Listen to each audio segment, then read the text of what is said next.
नाज़रीन, टिकराटो में भी हर तरफ पानी पानी है। इन ही हवाले से असांखे अपडेट कर रहा है सन टीवी न्यूज़ रिपोर्टर मजीद महर।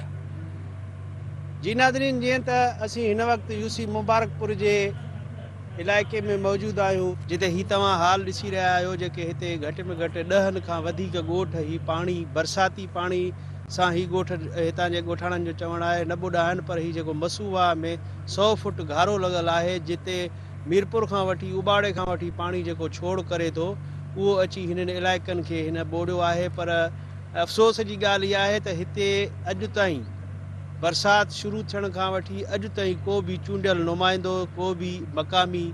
ज़िलई तोड़े तालके इंतिज़ामिया न पहुतो आहे। हितां जा अहंज इहे आहिनि जो हितां जा ही माण्हू पंहिंजो जेको सीधे वठण लाइ बि तंग आहिनि, पंहिंजा माल मता मासूम बछड़ा हितां घरनि मां कढी करे घोटकी ज़िले जी